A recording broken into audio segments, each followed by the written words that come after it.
As you can see, they are getting down there. They are not allowed any assistance. You can see on your screen we go along. Haydenstat, I've said it many times before, very small, diminutive. Yep. He definitely needs those starting blocks. It seems to be a thing now more than ever. Even when you're tall, you got like Jasikonis. He was not even touching he was feet on the pegs. Well, what's all that about? I mean, he was so tall, he could sit on 2 bikes and still sit flat-footed. I've spoken to a few people about that, and there's pros and cons to doing it, because you've not got as much centre of mass down onto the bike. So, there are benefits, obviously, for balance.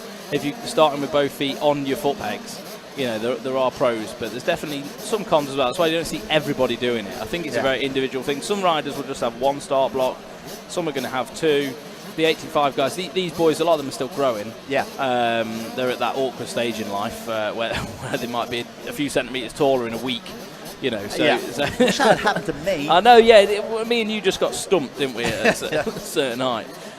These are the best 85 kids in the country, so this is going to be a cracking race, and obviously the first one today at Hawkstone Park. Yeah, yesterday was fantastic. We did have, like I said, a red flag incident in one race yesterday.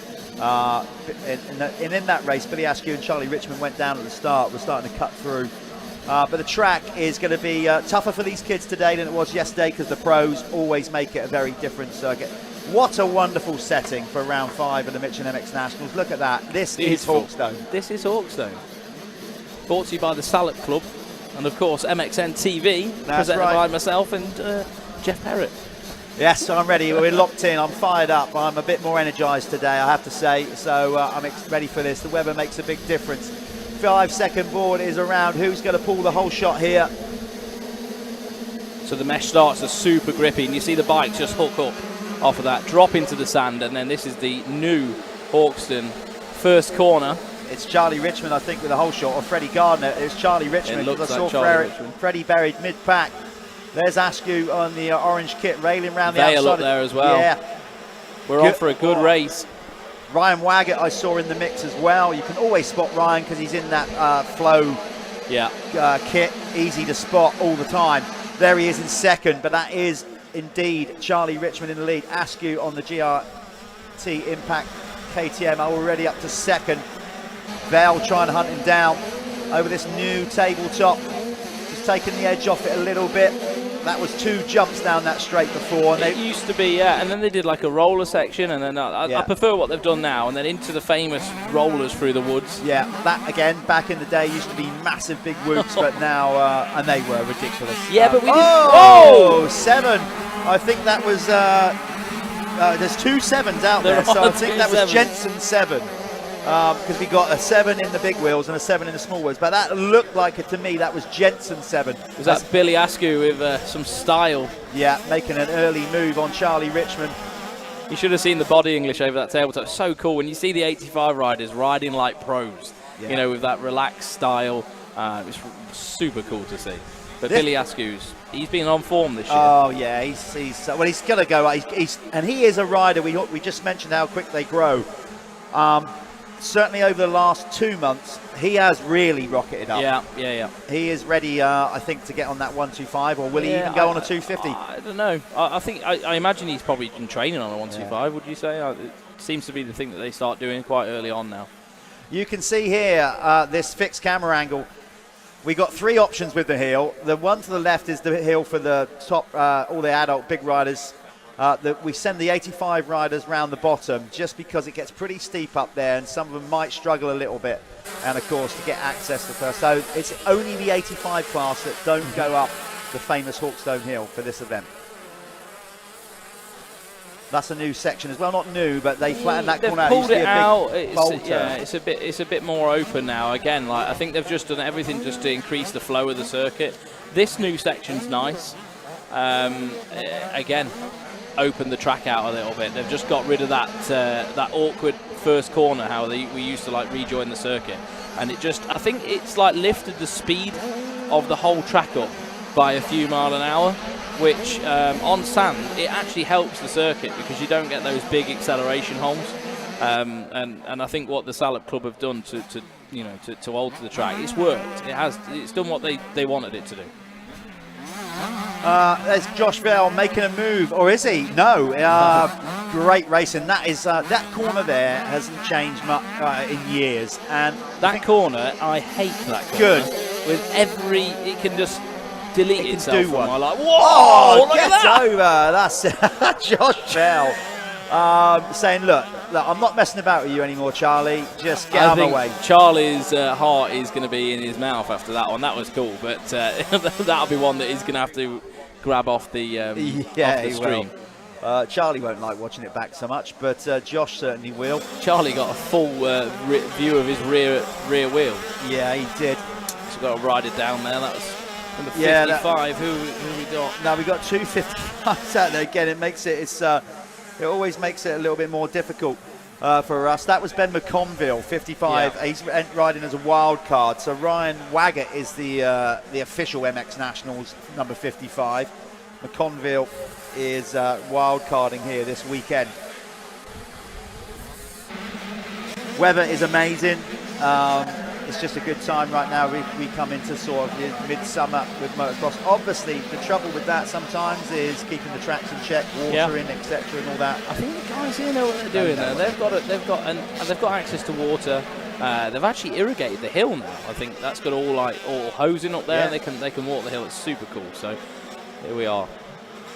The Sintol Lubricants 85 class. We will get the timing up on here as well for you guys to see it. If you're at home and you're actually watching this though live on YouTube or on MXN TV, you can get the Speed Hive app up, and you can follow the riders, you can follow gaps and things like that, and keep track on whoever you want to watch. I'm not making excuses. There we are. I'm genuinely not making excuses, but you'll have more chance of getting Speed Hive up at home than we have here. Yes. Hawkstone, amazing, iconic world motocross circuit. Internet and phone signal, rubbish. Yeah. We need Elon Musk to hurry up with this Starlink thing, don't we? That's got to happen quicker, sooner rather than later. So Billy Askew leading the way at the minute. His fastest lap is a 2:01. That is super fast. Just to yeah, get your head they're around not using the hill, actually. They're not using the hill. Well That's done. why. There we are. I was just looking at the pro.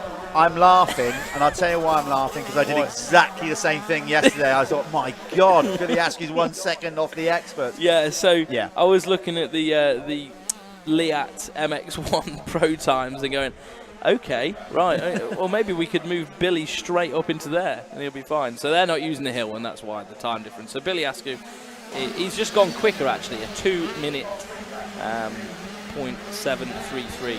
And then Josh Vail, 2:03. So quite a bit slower, actually. Billy Askew is on the move. He's ripping.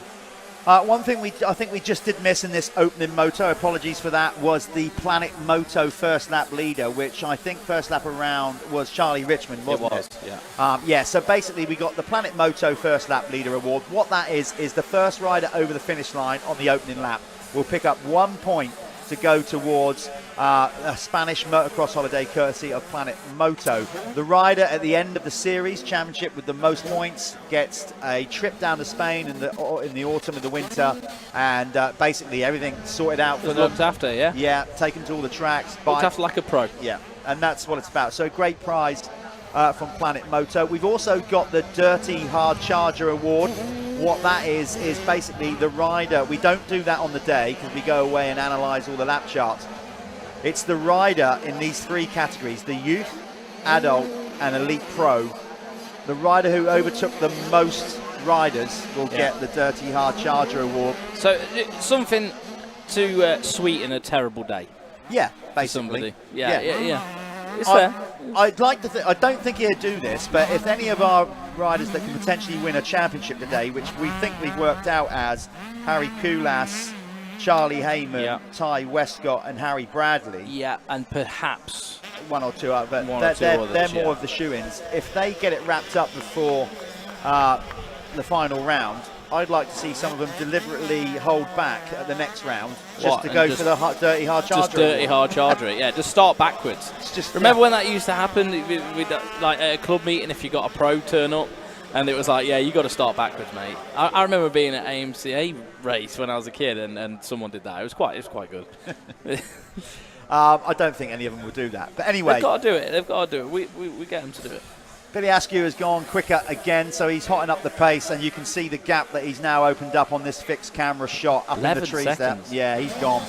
And that's been the story of the season when he does get to the front early, basically.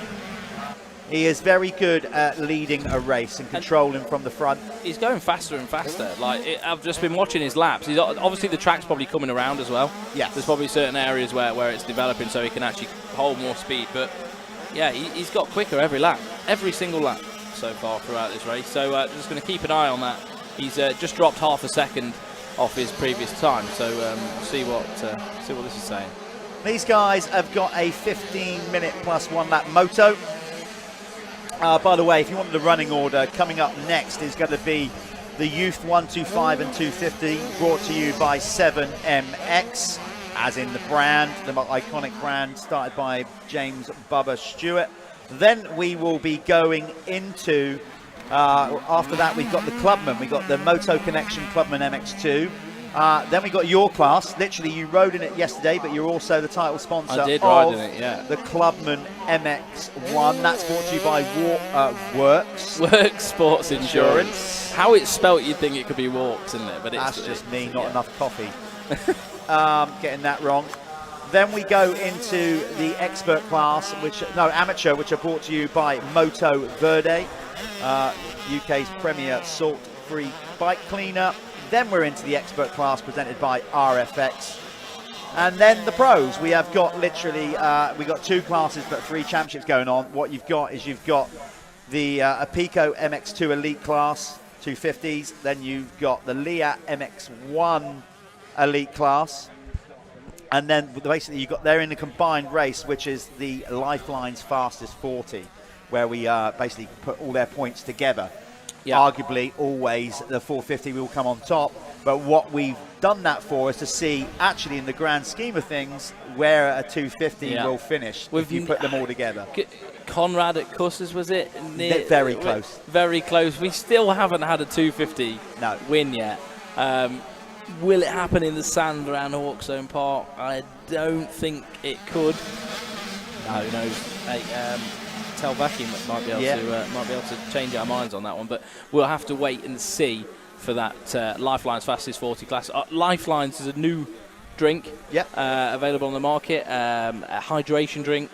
Go check them out. Yeah, sports nutrition, and the hydro drinks, and they've come into it, brand new brand by Dave Hamlet. He's got plenty of experience in that market, so go and check them out. Yeah, same as Synthol lubricants as well. Yeah. Please go and check these guys out. These sponsor these races that you're seeing on this live stream completely free. If it wasn't for those guys, then me and Jeff wouldn't be sat here. We wouldn't have a job.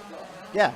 So there we are. That is true. And lots of people sponsoring the series as well, obviously. So we're going to give everybody name checks throughout the day. But that's the thing. We've got all day here. We've got uninterrupted live coverage right through to the last moto of the day, which will be the second Lifeline's fastest 40 race, incorporating the Leah MX1 and the Pico MX2.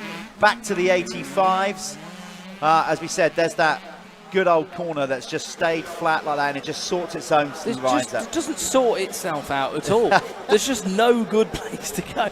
I was standing there watching the experts yesterday, and I'm there like, how are they doing this then? What am I doing wrong? And I stood there and was like, right, okay, I know what I'm doing wrong. I'm just not silly enough to hang off the back of the bike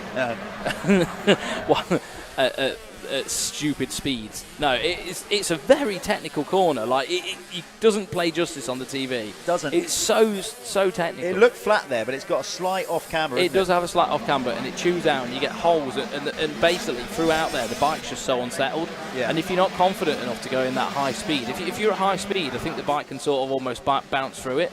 But I haven't got the confidence to ride in that at that pace, and I end up like falling in the holes, probably like the 85s do as well, because of the smaller bikes and everything. And it's so challenging, really is challenging to get on top of it. Well, this is it. Hawkstone is one of the most physically demanding motocross tracks on planet Earth, and it has been for a lot of time. Right now, we're a little bit drier, obviously because we're in the height of summer. The track's been, it's not as maybe deep as it could have been, when we come here for the International or earlier in the year where the weather's it's a lot different, wetter, damper, but it's still a challenging track, and the heat will play its part today. But this track is quite challenging because I mean, we all come here with scoops on as well, so most people ride with a scoop tyre. And underneath, it has got a really hard base, like where the sand's quite compacted, you know. So it can be tricky, but it gets better throughout the day once it starts churning up, and those unpredictable areas sort of go away. So here we go. They're coming over this, the famous now tabletop, what used to be double.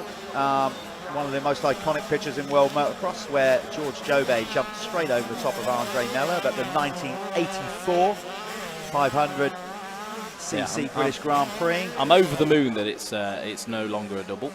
Over the moon. I'd like to see it back, just to see who Nice take it on. tabletop. You can see we've got 1:23 on the clock, so that basically means Billy Askew has got 2 laps to go. By the time he comes back round, that clock would have counted down to 0. And then the 1 lap board will be put out by our flagman Barry down there.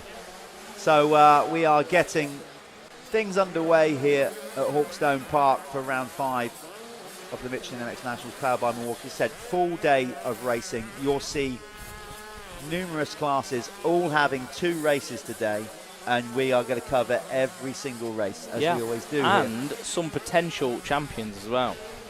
So that's going to be good to see, and we'll be crowning those championships on the stream as well, as and when we can, you know, as and when it's possible. Logistics of doing that can sometimes be staggered, but we'll do our best. So some good racing going on a little bit further down the field. That is Gus Musto, younger brother of Ben, who is also on that Matt Gardner racing team. God, who was that launching in there? Yeah, he's doubling in. Who was that? Obviously, some of the top runs are. That was Danny Flew. That was Danny. And I'm just like, ahead. Was you not doing that? No, absolutely not. Absolutely not. So the kids showing you how it's Well, done. by the time I'd got round to that part of the track, I couldn't feel my hand anymore. Yeah, I've got some dodgy thing going on my hand. We need to get that sorted. These kids are completely committed. Of course, they have no fear, do they? They don't think of the consequences. I love watching them, though. I love watching that. You know, when they can ride like that, and it's like there's no care in the world. What's the worst that can happen? You can have a day off school. Like, it's just like, send it, isn't it? You know, it's good to see. Yeah, it's a very different approach from these kids. Oh, so different. You know, it's actually, you probably think, the thought of being laid up and not going to school is fine. actually quite an appeal, isn't it? Yeah, that's it. So, as we can see, as Yerk said, they swing a right at the bottom of the big old famous Hawkstone Hill. Yeah, I mean, majority of them would be fine to go there. It's just, you know, the odd one. You know, it's not fair to them, is it? It's not fair to put people in that situation. Yeah. So because the it is lead-in, a lot steeper than it looks. we said, didn't we, before the riders went out there, how tight the small wheel championship in. Big wheel, you know, Billy Askew, it's going to take a mistake from Billy realistically for him not to be crowned champion again this year. But in the small wheel, Blake Ward-Clark took over the lead yesterday ahead of Alfie Getters-Green, Hayden Statt, who was leading. So look at that. I mean, they are 7th, 8th and 9th in the race, all your top 3 small wheel riders. So, and there's hardly any points difference between them, really. You know, in the grand scheme of things, we've got, coming into today's racing, Blake Ward-Clark, number 1, had a 8-point lead over Alfie Getters-Green. Well, Alfie's in front of him now in the race, so he's already pulling back 2 points on him, minimum.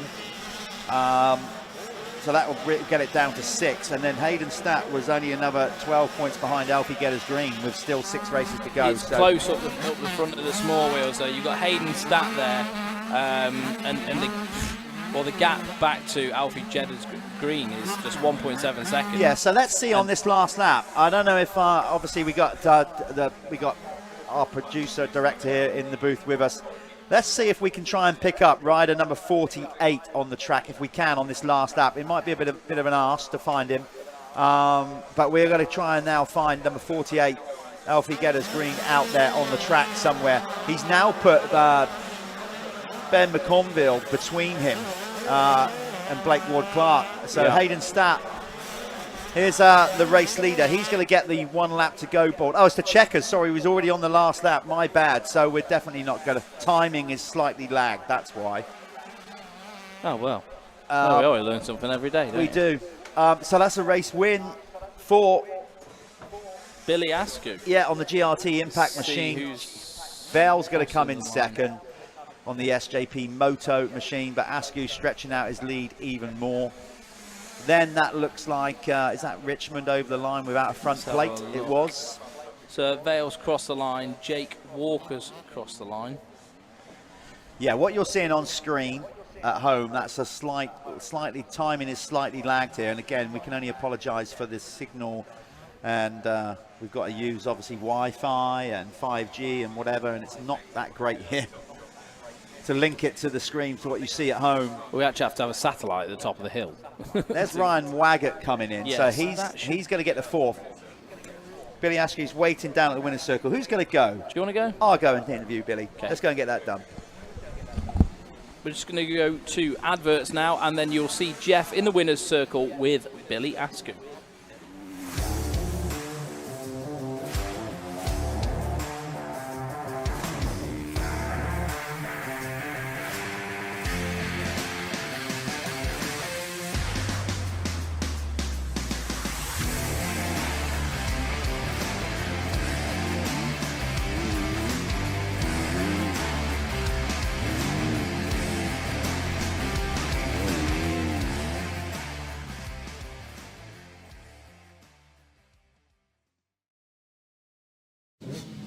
Right, here we are for the first winner's circle at round 5 here this weekend.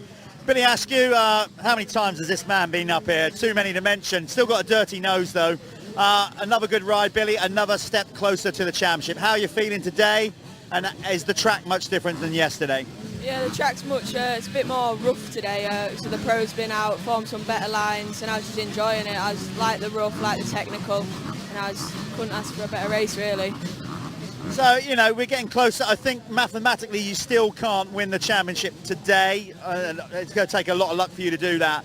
But you're obviously feeling pretty confident to win this championship. I know you haven't got over the line yet, but are your thoughts like next year, you know, or you just want to get this one done? Any ideas of what you're doing next year yet? Yeah, I've got some ideas. I think I'm going 250F straight up, missing the 125, and I think that's what I'm going to do next year. Fair play. I mean, look, because in the last month alone, you've grown so much. So, okay, that's going to be cool. But first of all, you got to get this championship done. So we wish you the best of luck on that on the second moto as well. Obviously, great team behind you. Give them a quick name check. Yeah, I'd like to thank GRT, Impact, KTM. They've got me here really. Been really helpful. Things I've done for. Yeah, I just couldn't thank them enough. There you go, Billy Askew. Moving up to the 250s. He's just told us next year. Good stuff.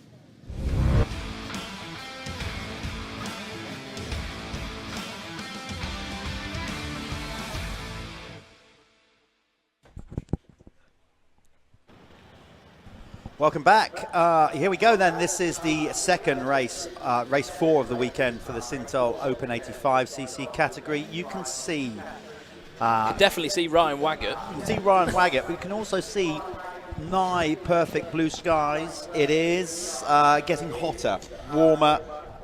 It is. Obviously, it's lovely to have the UK, you know, basking in sunshine. It does make the job tougher when you're a motocross racer. It does, yeah. So just for people watching, we are going to run standard time on the 85s, standard time on the pro race as well, but all the other classes will be reduced by 2 minutes. Okay.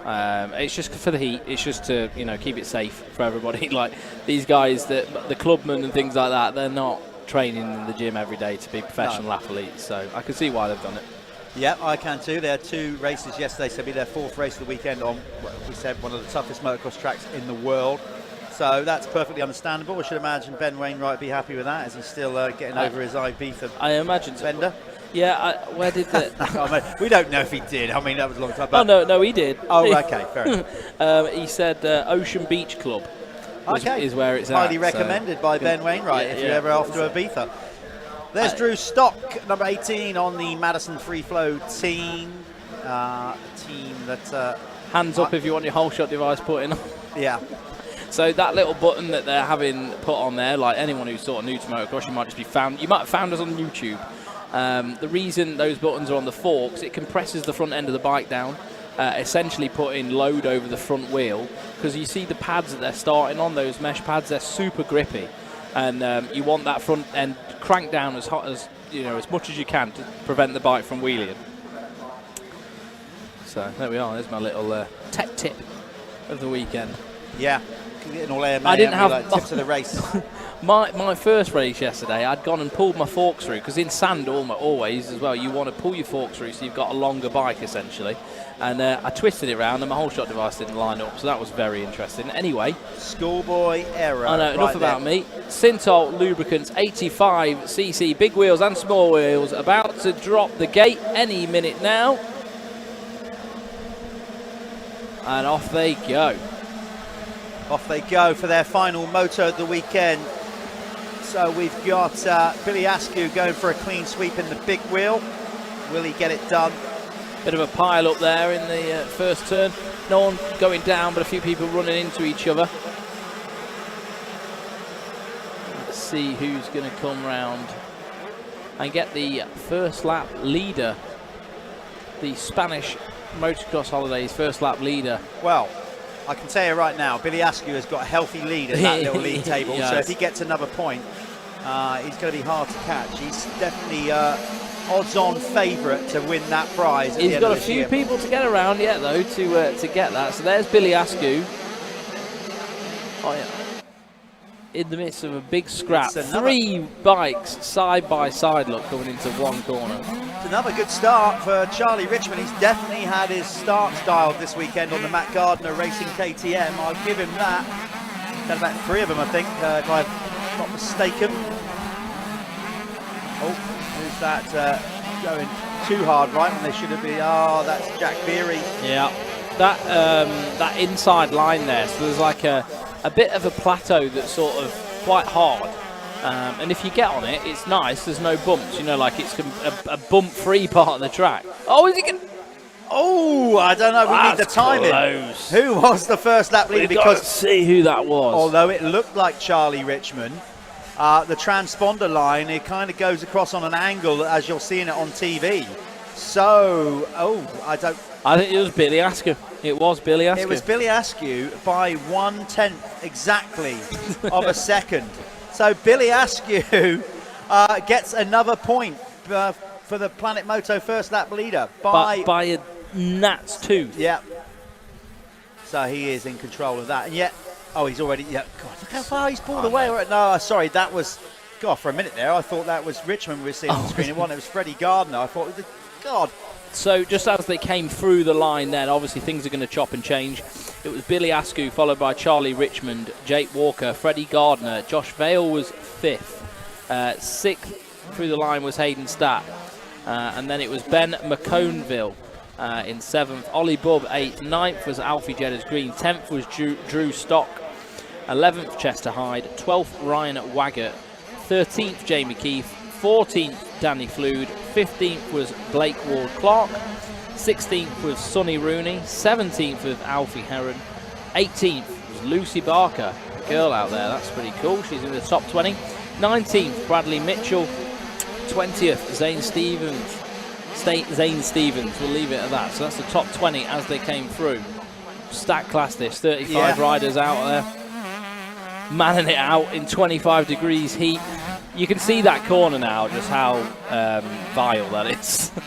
It's not. No, it's brilliant. That's why you want to race It motocross. is tough. No, Like it is just tough, and it's very. You could go through it one lap and go, oh yeah, that's the line. I got it. That's the one I need to do. Next lap, you go and do it, and it's changed. Yeah. That's sand racing for you right there. That issue. So this will be a good one. Your race leader, Billy Askew, on the GRT Impact machine, romping away with it, going for a 4 clean sweeps in the big wheel. He has got the championship, not in the bag because he hasn't won it yet, but he's got such a healthy lead.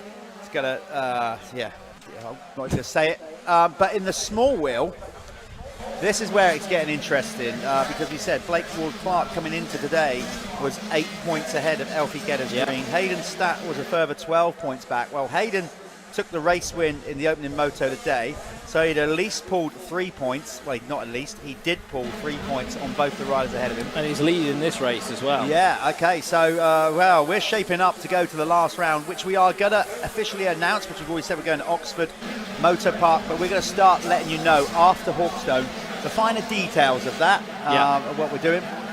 But either way, we're going to have a chat with Neil. Pretty confident we'll get something sorted. We are going to round 6 either way, wherever it is, and so it's going to be this 85 Small Wheel Championship brought to you by Sintel Oils Lubricants is going to be going right down to the wire.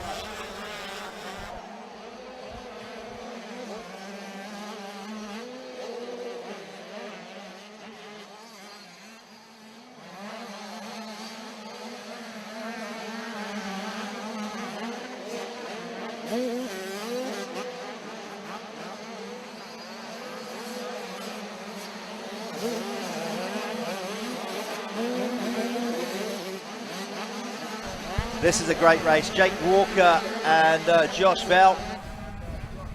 They're battling behind Richmond, who's having a solid ride, you know, in that second spot. Vail makes a move past Walker, and then Freddie Gardner's going to take the long route round. But what that will give it... Oh, no, and he goes down. Tucks the front end over the top of that berm. It is a long way around that, but like you was just about to say, you can carry a lot of momentum into that bomb hole jump. And if you know, like especially the 85, even if you could jump onto the top of the plateau, that can, you know, that could have, you know, it could have paid dividends for him. Josh Vail, though, looking mighty strong at the minute. Well, you highlighted there how difficult that corner is. Yeah. There you go. Billy Askew, fastest lap. Look, Keck, he's got himself a new pair of pants as well. Well, at the minute he has, yeah. Whether it's the fastest lap of the weekend, we'll find out. That's the Keck's fastest lap of the race. What actually we do, the award goes to whoever got the fastest lap over the entire weekend, excluding qualifying. Yeah. As they go up that the lower tier of the 3 tiers here at Hawkstone. That middle one is used when it's obviously real bad and wet, and the pros. Not that the pros can't get up there, it's more for safety reasons, getting the medical team up to the top of the hill. So, small wheel 85s, Hayden Stats leading the way now, followed by Alfie Jedders Green, Blake Wall Clark in 3rd, Alfie Heron 4th, Danny Flood in 5th. So that's the small wheels, just because I like to keep on top of the small wheels, because obviously the class is split and we, you know, tend to focus on the front guys. Whoa! Richmond, see that big kicker? Yeah. Val's got the drive and he hangs off the back, as we've mentioned many times this year. Josh Val has really knuckled down. He's grown, but he's also got himself fit and lean. I think he'd be openly admit a couple of years ago he was carrying a little bit of puppy fat, not really whatever, and he's got himself in top condition. And he wants race wins, you know. He's not settling for second anymore. You know, obviously Billy Askew is comfortably leading this championship, but well, Josh hasn't given up, and I like that, because he could have easily just go, do you know what? Whatever. The thing is, spot. These at this age, when you're at the front of this is when, you know, you have got to start investing in it. You know, and it's not just Dad that's got to start investing in it, or your sponsors. You've either got to start investing in yourself. And you know, take yourself to the next level, or at the end of the day, you're just going to be left behind. And that's what happens, you know. Like hard work beats talent when talent doesn't work hard. So you got to dig your heels in, and just get on the graft. Billy Askew gone faster again. Faster again. I can see some of our clerk of the course, Andy, walking around. Undecided, weren't they? Yeah, it's like they had the yellow out. Maybe, but that rider's now pulled away, and Andy's just going up there to check it. Anyway, basically our entire track crew, Andy Watts and the entire crew, race direction, all our marshals and first aid, just as always, absolutely just brilliant job. Top notch. Top notch indeed. Billy Askew has stretched out the lead on his GRT impact machine to 12.5 seconds. Ripping.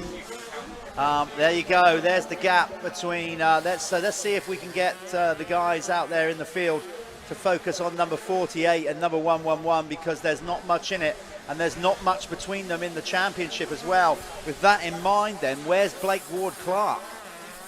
Let me just pull it up. Can't see him in the top 10. So this championship in the small wheel is gonna be changing. We're gonna try and find number 48, Hayden Stat, who should have number 111, according to our timing screens. Alfie Jedders Green right on his tailpipe. Clark is in 3rd at the minute. Stat leading the way. Alfie Jedders Green, then Blake Wall Clark. So it's. So he's 3rd in the race. So he was leading coming in, Blake Wall Clark, today.